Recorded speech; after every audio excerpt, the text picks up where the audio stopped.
I dive into the south of India, there is a big update and that is of huge national importance. Let me bring you up to speed. The big update coming in on politics in Delhi. Arvind Kejriwal has met with Delhi Lieutenant Governor Vinay Saxena and has tendered his resignation as Chief Minister of Delhi. Kejriwal met the LG along with his cabinet colleagues, including Atishi, who was earlier in the day chosen by AAP legislators as his successors. Atishi also staked her claim to form the next government in Delhi. On Sunday, Kejriwal had announced that he shall be stepping down from the CM's chair and would only sit on the CM's chair after he receives a certificate of honesty from the people. Atishi, a Rhodes Scholar who is credited with having made transformative changes in Delhi's education sector, along with Manish Sisodia, will continue as Chief Minister until the next Assembly elections in the national capital.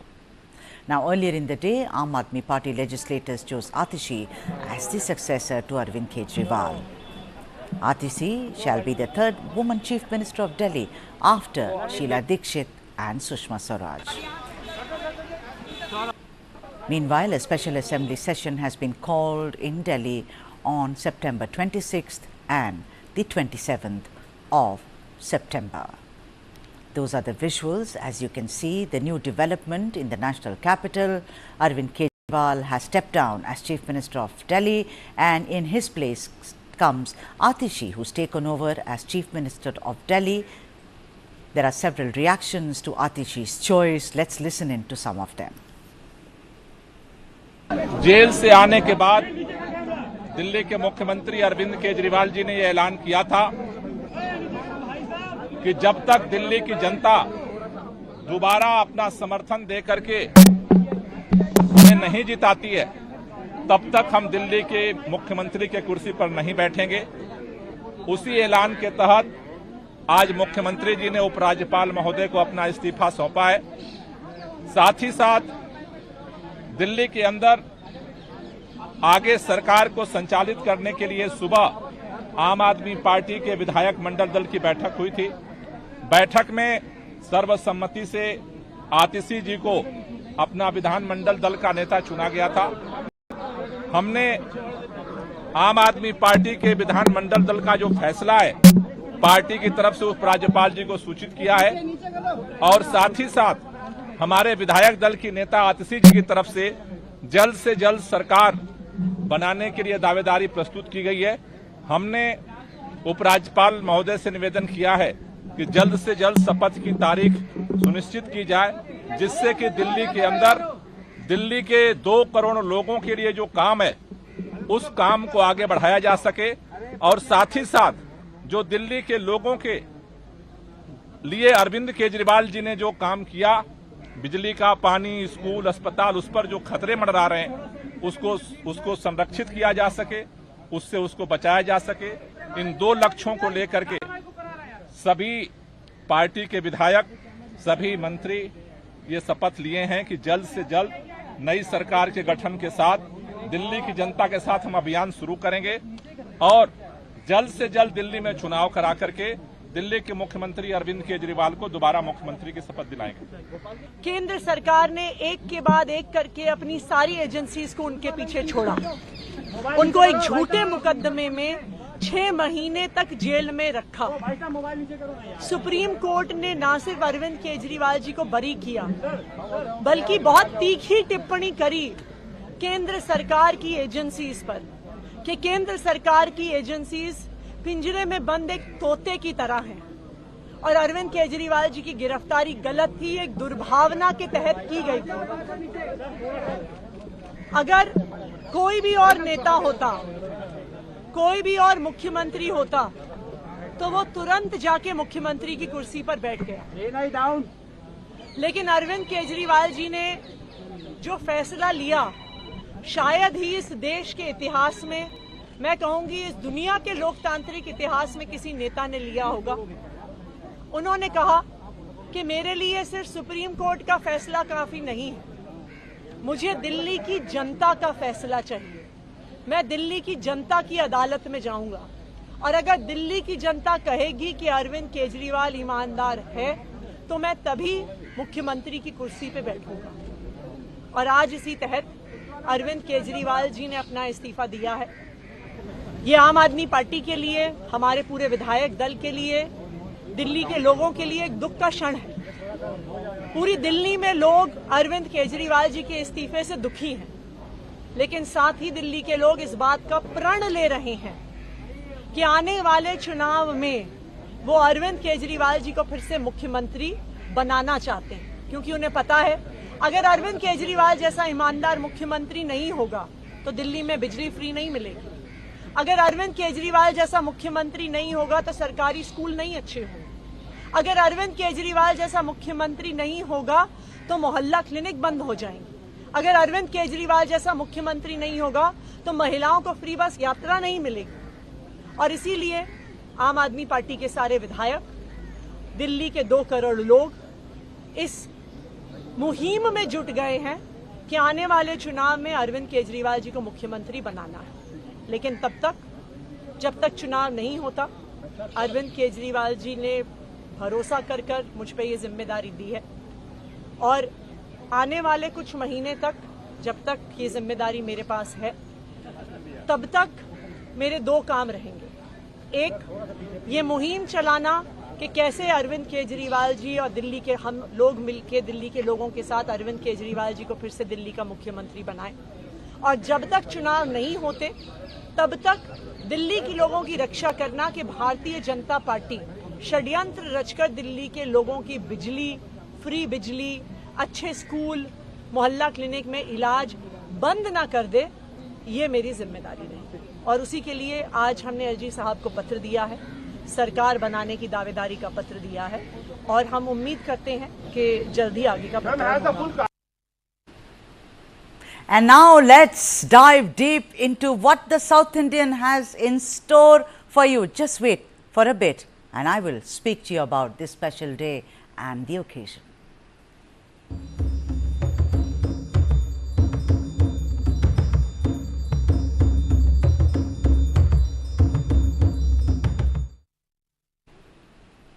All right, that's the big story, PM Modi's southern push, and the reason is obvious. It's his birthday today. Prime Minister Modi turned 74 today and the BJP decided to observe the day as Seva Pakhwada for 15 days starting today until 2nd of October to culminate with Mahatma Gandhi's birth anniversary. Let me first tell you what all did the Prime Minister do, not all of it, but some of it. The Prime Minister was in Gujarat's Gandhinagar on the morning of his 74th birthday and was felicitated by Gujarat Chief Minister Bhupendra Patel. Modi later flew to Odisha and began his day with a visit to a slum in Bhubaneswar and interacted with PM Awas beneficiaries. Later in the day, he left for Janata Maidan to launch the Subhadra Yojana scheme, a flagship program initiated by the Odisha government, which is named after Subhadra, the sister of Lord Jagannatha, the main deity of Odisha. The scheme aims to benefit over 1 crore women across the state and was one of the key election promises of the Bharatiya Janata Party. The financial assistance scheme aims to provide 50,000 rupees to the women of Odisha over a period of 5 years. The enthusiasm of the women was evident as there were long queues at a Seva Kendra in Sahspur village at 11:20 p.m. on Monday night. And the latest figure says that around 50 lakh women are already registered under the Subhadra scheme. So what exactly is the Subhadra scheme? The scheme is of course named after goddess Subhadra. Subhadra is the younger sibling of Lord Jagannatha. The scheme plans to benefit an estimated 1 crore women aged between 21 and 60. Financial assistance of rupees 10,000 will be provided annually. Aid also to be given in 2 installments of 5,000 each. Total assistance of 50,000 rupees over a period of 5 years, that is 2024 to 29. The scheme rolled out on PM Modi's birthday, which is of course today, and that's why we are speaking about it. Several wishes poured in for the Prime Minister's birthday with prayers which were offered at several temples across the country. For example, the Bhasmarti at Mahakal Temple in Ujjain.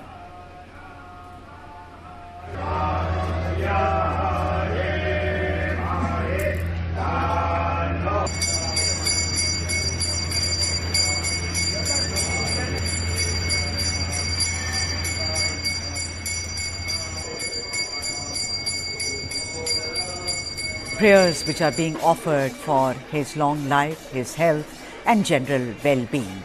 Of course, what was most endearing was 13-year-old Presley's gift, who actually created a portrait of the Prime Minister using grains and lentils and spent 12 long years to finish it on time.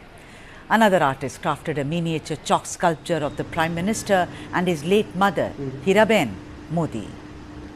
A chef from Udaipur called Harshvardhan Singh carved PM Modi's picture on a watermelon as a gift for his birthday.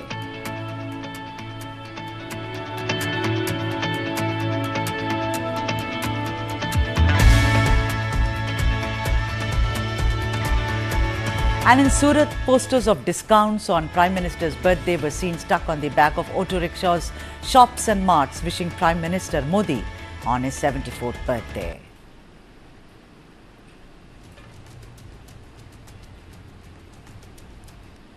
In Manipur, the MHA launched an initiative on PM's birthday and decided to provide commodities to the people at reasonable prices.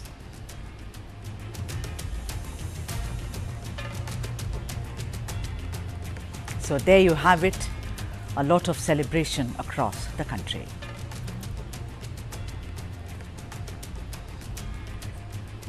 Now, it's been a tradition in the BJP wherein, in order to honour the Prime Minister on his birthday every year, the party celebrates Seva Parv, a fortnight-long festival to showcase Modi's commitment to citizens' welfare. Also, in a major boost to Odisha's railway infrastructure, Modi laid the foundation stone and dedicated key railway projects worth 2,871 crores. We just gave you a glimpse of how Modi began his day on his birthday, and now let's move to what he did for the south of India. As a Prime Minister, his multiple schemes and focus on the southern states undoubtedly makes him the only Prime Minister to have made it clear that the south was and is an important bastion for him. The installation of the Sengol in Parliament, the Kashi Tamil Sangamam, his stress on Tamil language and culture, his strong push in Kerala and across all communities, his government's special focus on Andhra Pradesh during the budget, and so on and so forth. Today, let's understand if Modi's southern push has worked, or does he still have to go a long way. Let me now welcome all the guests to the panel. P.S. Arun, who's a senior journalist, Suresh Kochatil, senior political analyst, Vijay Grover, senior journalist, and K.S. Prasad, political analyst. A very, very warm welcome to all of you joining us on this day of Modi's birthday. Let me first begin with B.S. Arun. B.S. Arun, if you look at the numbers, I mean the Lok Sabha numbers as it were, the BJP in Tamil Nadu, let us say, has increased its numbers from a single digit, it's now come to double digit. I know Annamalai lost the elections, but it's done very well in sheer vote share that it has got. Well, we saw what it did in Kerala, we saw what it has achieved in Andhra Pradesh. Telangana still remains a kind of, a chink in its armor. Karnataka, things are like shaky right now, but the BJP ruled Karnataka for several years. Tell me something, on his 74th birthday, even as Modi is trying to say that I am going to do this come what may, and we all recall 400 Par, where he included the South Indian states as well. B.S. Arun, do you think the South is still a major challenge for him, or you think that he will lick the problem? Sudha, if you see, Modi's South push over the last few years, especially last 3-4 years, the result has been mixed. What they wanted to achieve, the BJP could not. But it was a mixed result. In Karnataka, there was some success. In other states, a bit of a success, increase in vote share, if you consider the 20 foothold in all the states of South India has not been coming. They have achieved some sort of success in the Lok Sabha elections in Karnataka and Telangana, and in Tamil Nadu and Kerala. It's just increased vote share, one seat in Kerala, which they feel is a huge success. But then what they wanted to, or what they set out to achieve, before the elections, they could not, because their number came down in Karnataka. Their number slightly increased in Telangana. But whereas in other states, BJP could not achieve what it set to Right. achieve. So overall, it was mixed one, increase in vote share, yes. But then, as far as the number of seats are concerned, the BJP fell short of its expectations. Perhaps it knew that it's not doing well across the country, and that's why the excessive focus on South was there. But then, despite that focus, despite a huge campaign, despite several programs announced by the government, by the parties in these southern states, they could not achieve what they wanted to achieve. Mr. K.S. Prasad, one has read, like, Arun was just saying, we've been discussing it for the past 4 or 5 years. One has read reams and reams, academic papers as well. They say regionally, somehow, Mr. Prasad, the BJP will never have a presence in the south of India. And see, unlike what North Indians think that we are all one, Madrasi, we are not. I mean, you speak Telugu, I can speak Telugu, but I am not a Telugu person. I am from Tamil Nadu. I can speak Kannada, but I am not a Kannadiga. We all eat dosa, I know, but we are not one. We are different people. We speak different languages. There are similarities, but it stops somewhere there. Do you think regionally we are so different that it's going to be very difficult for Mr. Modi to get a kind of a leg into the south? It's more cultural than anything else. Would you agree, Mr. Prasad? Good evening, ma'am, and good evening to the co-panelists, and good evening to the viewers. Ma'am, what you said was right. In fact, God's destiny cannot be changed. In fact, we are privileged as far as Telangana is concerned. Instead of celebrating Prime Minister Modi's birthday, we are privileged to celebrate our Telangana Vimochan. The same scenario, it's only an option that they can only try.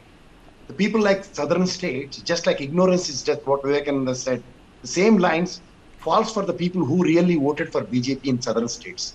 Their existence for the sake of their survival. Other than, instead of surviving the states, they are only surviving for themselves. In Andhra Pradesh, just like with their ignorance, they opted BJP. The same scenario of Telangana, people are frustrated with the same faces from years together. That's why they have given some consideration to the BJP for around 8 seats as far as state and 4 is parliament is concerned. But coming into this, when people's ignorance and tolerance will never get power as far as southern states are concerned.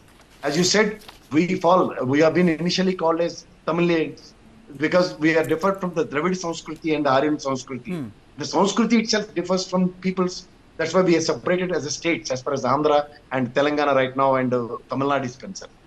Even then, southern states, people have been called as we are South Indians, even after our culture and our situations are totally different from person to person.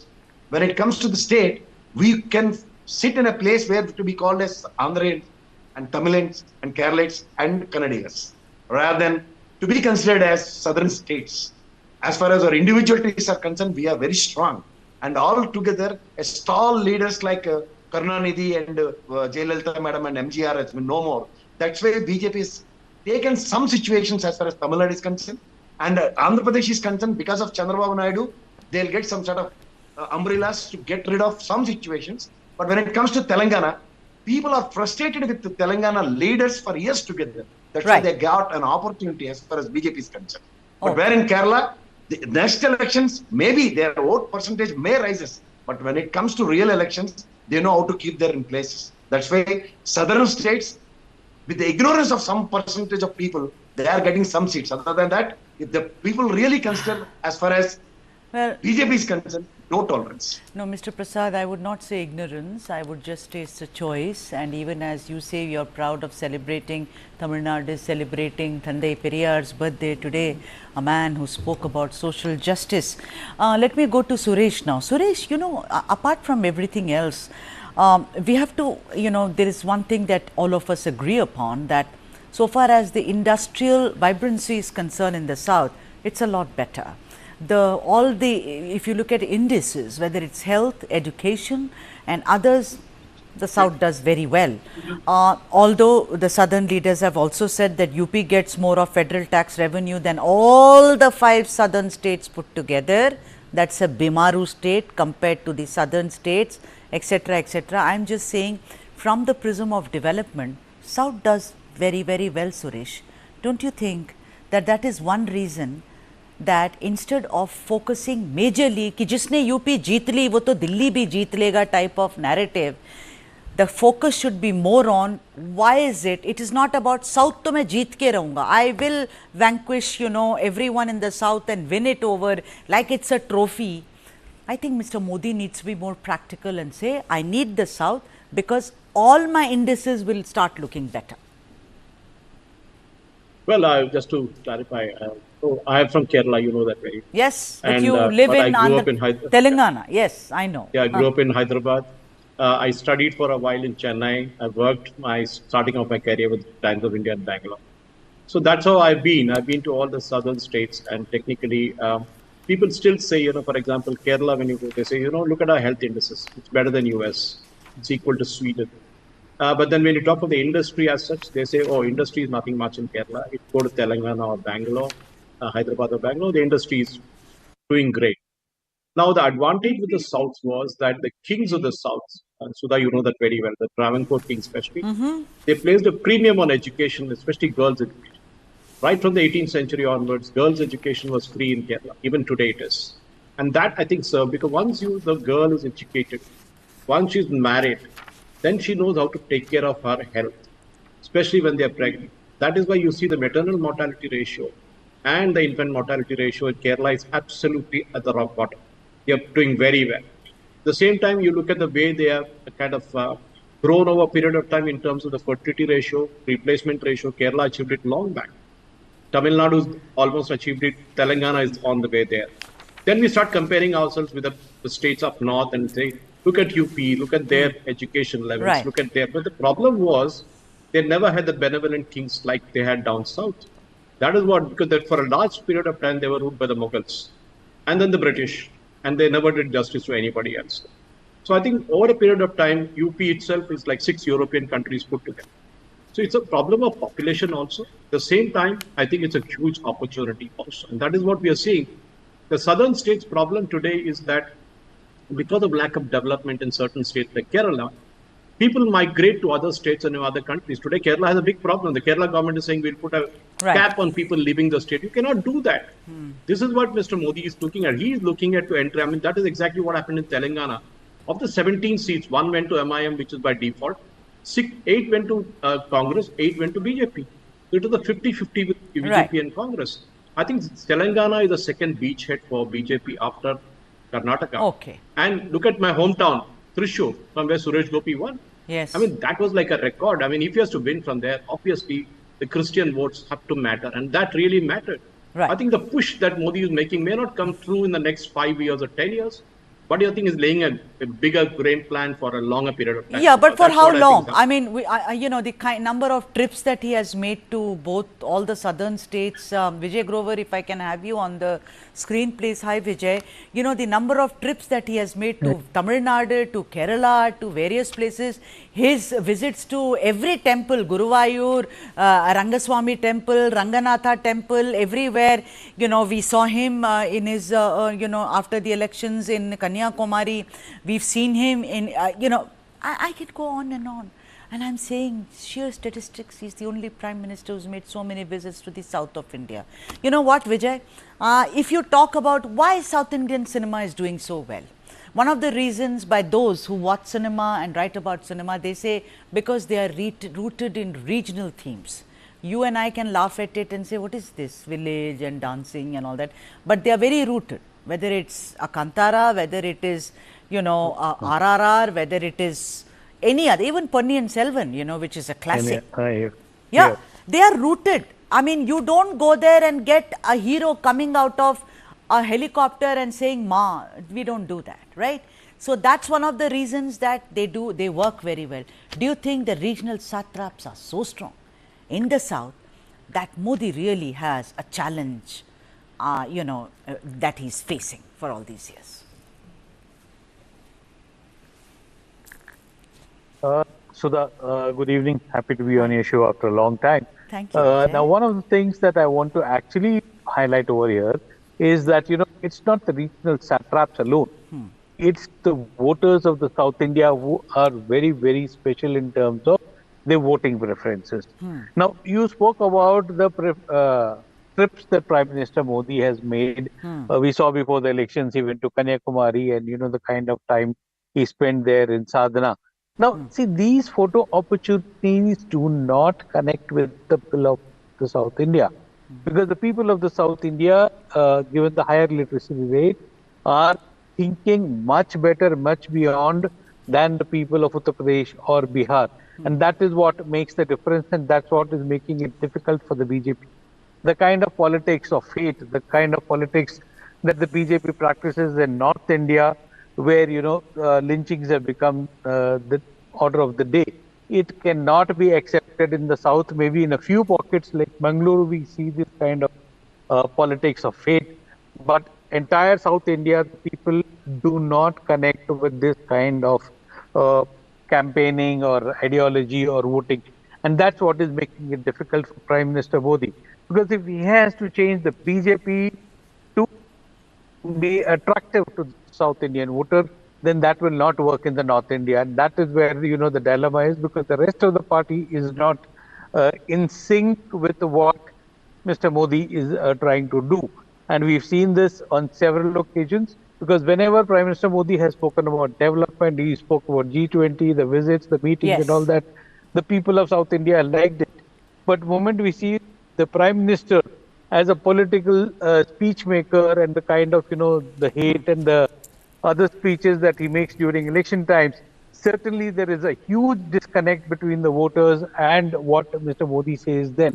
So this is where the challenge for the BJP is, that it is not able to make inroads into the hearts of the people. You can be visible on the hoardings, you can be visible on television and all that.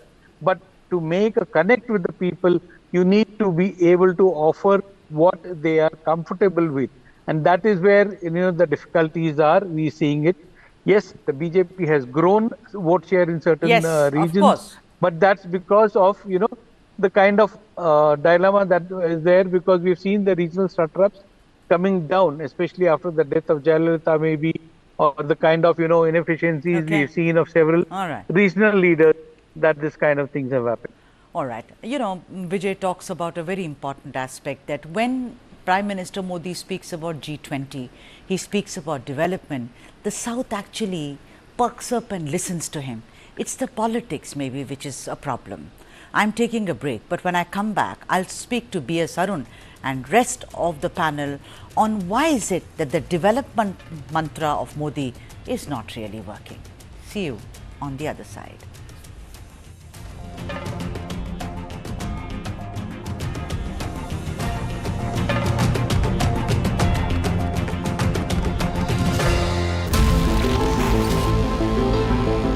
Joe Biden is not going to be the Democratic presidential nominee. I made my choice. Kamala Harris. She's experienced. She's tough. She's capable. I took on perpetrators of all kinds. Predators. So hear me when I say, I know Donald Trump's type. I am the one saving democracy.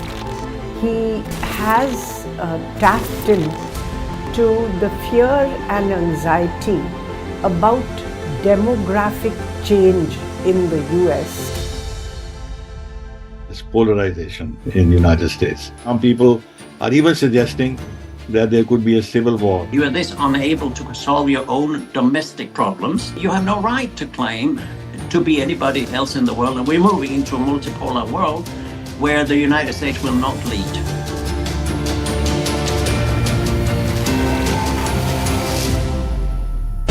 This and more. Streaming on News9 Plus. Subscribe and get free vouchers. Give it to me, pass. We'll put new glasses in the windows and they keep breaking it. This is the fourth time you are playing football throughout the day. Will you win the world by playing football? Yes, uncle. I will now conquer the world by playing football. Let's go to Germany. World's largest football talent hunt, News9 Indian Tigers and Tigresses. In association with DFB Pokal, Bundesliga, BVB and India Football Center. Train and play matches in Europe. Register now and fly to Germany. IndianTigersandTigresses.com. How do you fulfill that promise? Because ultimately expectations have to be met. If you look at the political landscape, is it really changing for women? And what is the inability of the forces that dead bodies surface but not the living people? Fast, fast, fast, fast, fast. My God, isn't she your daughter? Yes. She's playing football. This is boys' game. Make her study. If she doesn't get a good job, she will get a good match. Will you win the world by playing football?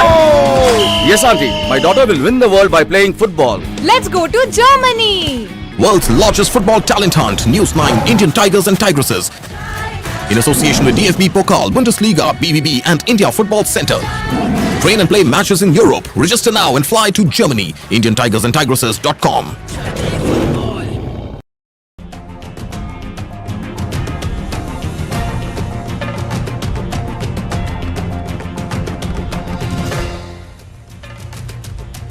All right, that's what we are speaking about on Prime Minister Modi's 74th birthday. We're discussing his southern push as to how much he's done, but is that yielding results or he still has a long way to go? B.S. Arun, who's a senior journalist, is with us. Before we took a break, yet another political analyst and senior journalist, Vijay Grover, had spoken about the development mantra of Prime Minister Modi. B.S. Arun, you know, if the South, not if, but considering the South is more literate, they are more enlightened and they are more attracted more than this kind of, you know, one community fighting the other.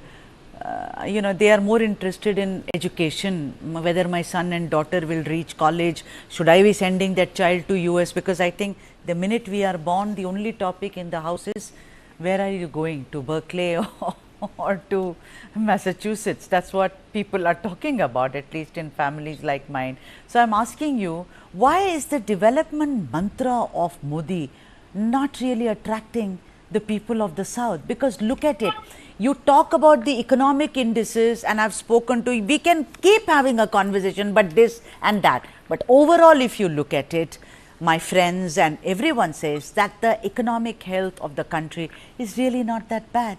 Then why is it that it does not appeal to the South of India? Arun. I think the BJP lacks conviction. When it wants to, sell its dreams to the people are not willing to buy it. Maybe because, when they say what they wanted to say, they look at it with suspicion. They look at it with, doubts. Because on the one hand, you say that, you bring so much of prosperity. Whereas on the other hand, day in and day out, like the Prime Minister did during his almost the entire campaign trail during the Lok Sabha elections, the hate speeches. Morning, evening, and afternoon, you continue to criticize the one community just for votes, and why the people should believe you.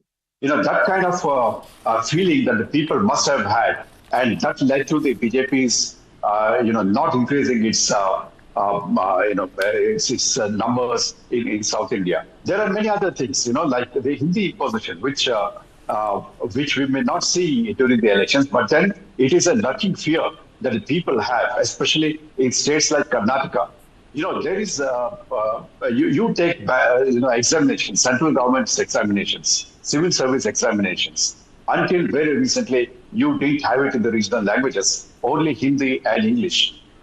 How am I, who don't know, either of these languages, would be writing an examination for this? These kind of things that BJP exposed, the refusal to identify themselves with the local people. I think that was a big. So look, take for example the recent changes made in the CRPC, the Criminal Procedure Code Evidence Act. Right. The entire Hinduization of this, we don't know what it says in English. All right. We know only what it says in English, in Hindi. And how many people do understand that?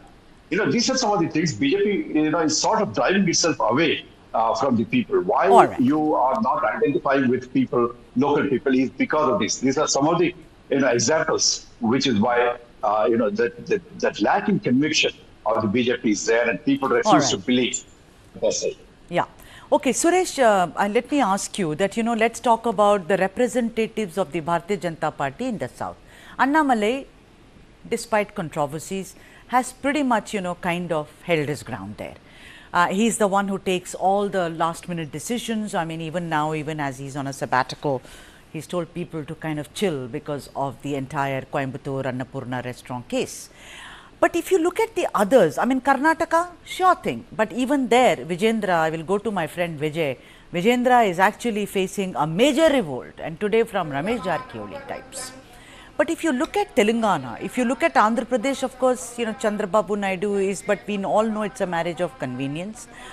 But in Kerala also, yes, Trishur, Suresh Gopi won, but the other day Suresh said, my priority is cinema, I mean, I'm not a politician, whatever.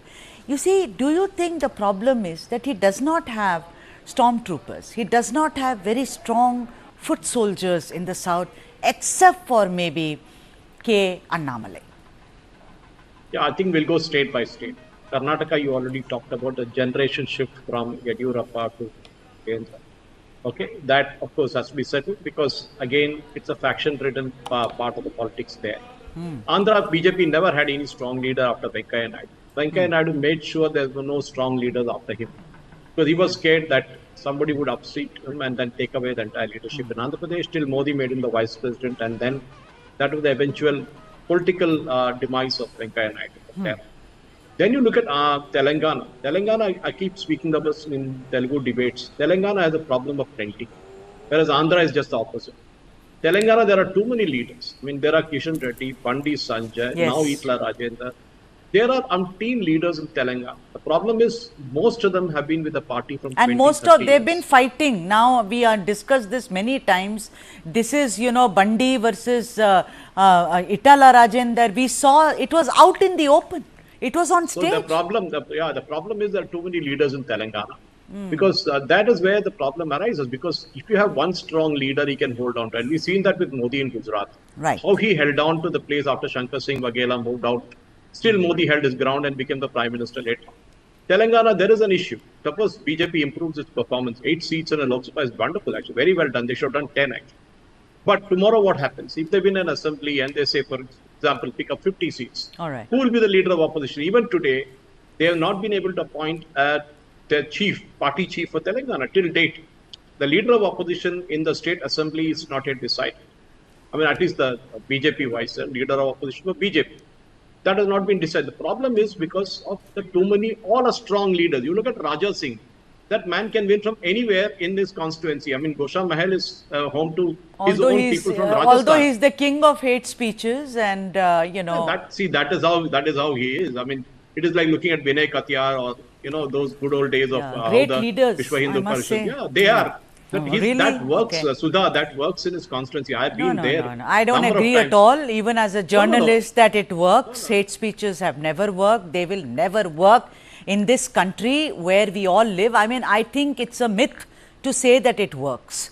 I'm so sorry to interject in this fashion. It's pretty much like the Sanatana Dharma argument. I think in the south, particularly in Tamil Nadu, it did not work at all. Although I did not agree with what Udaya said, because there are only 2% of the population in Tamil Nadu who have now been kicked out, who think Sanatana Dharma is the be-all and end-all. I think we are culturally, we are civilizationally very, very different, and these kind of hate speeches really do not work in, below the Vindhyas, like they say. K.S. Prasad, would you agree that, I want to ask you that when we speak about development, for instance, the bridges, the infrastructure, the roads, the schools, how the girls are educated, everything. Modi speaks about it, but why is it that when it comes to infrastructural development, he's given a lot of funds to the south also? Why is it that the South India is not able to, accept it? Don't you think that the south is being short-sighted in rejecting what Modi is offering them, which is only more development, Mr. Prasad? Development is only for word's sake. In real terms, absolutely zero. And when it comes to deliverables, southern people are quite aware of it, what are the deliverables are. And as far as our Telugu states are concerned, we have been suffering from last 10 years as far as bifurcation has taken place since then.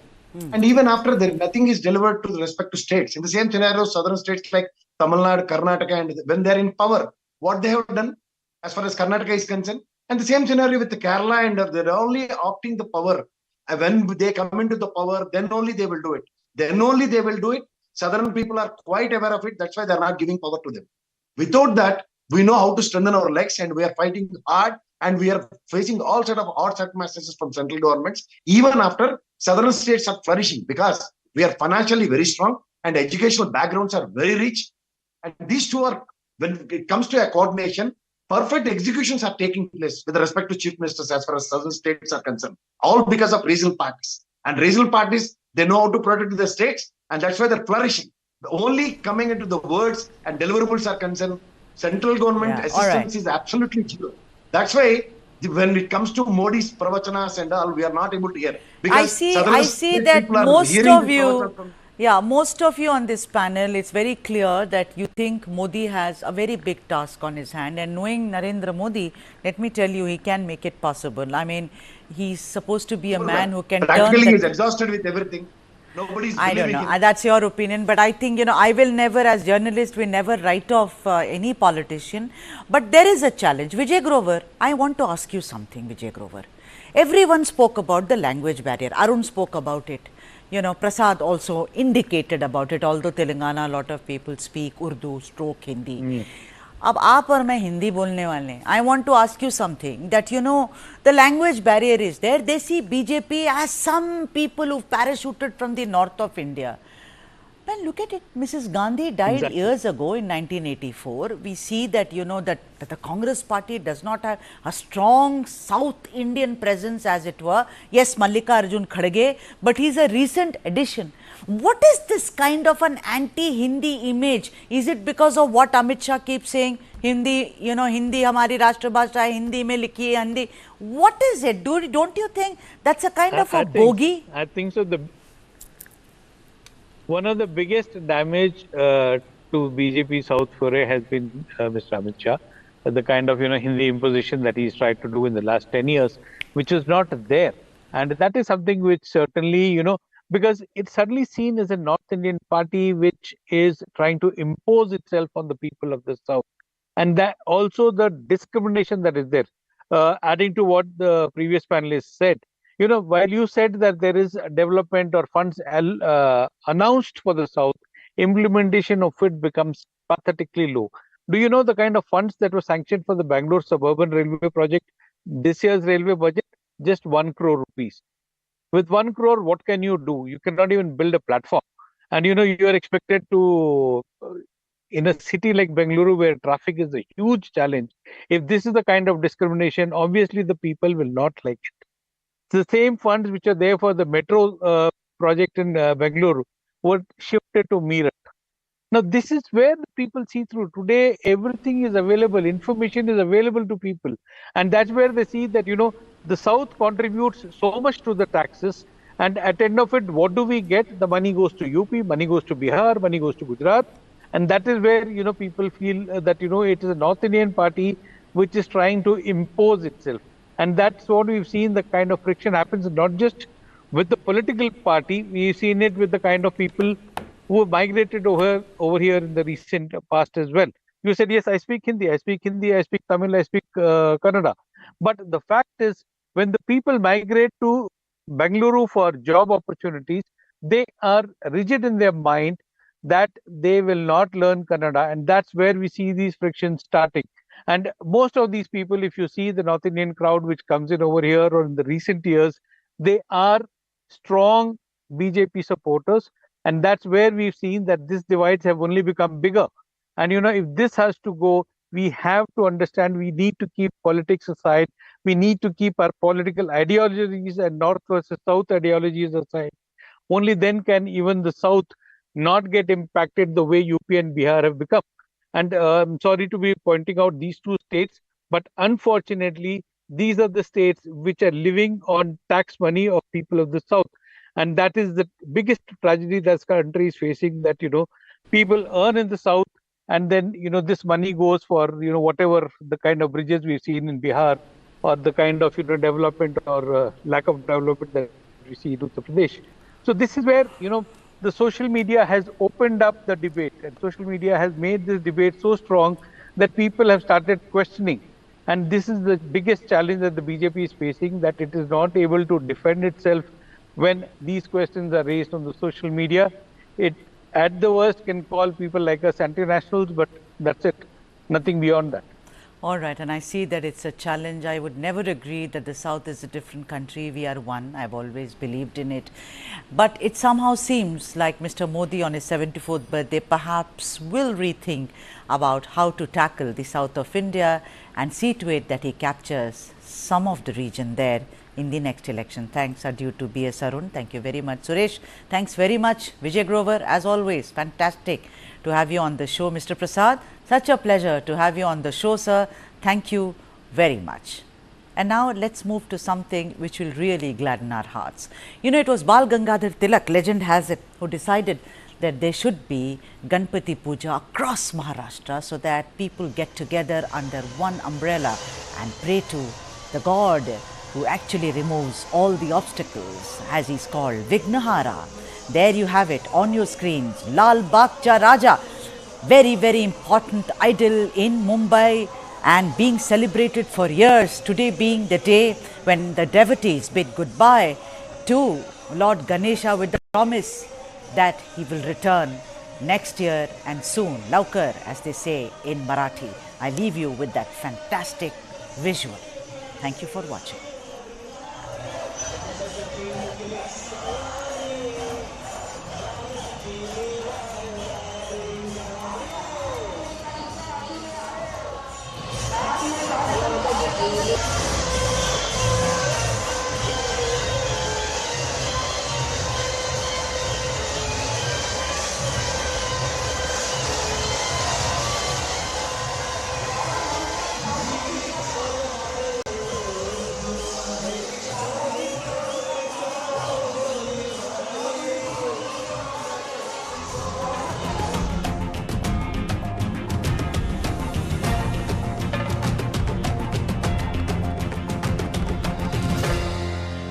Not quite lived up to their pre-tournament billing, delivering a series of less than convincing performances. With 2 draws and a solitary win. Your son will be Messi. No studies, just football all day.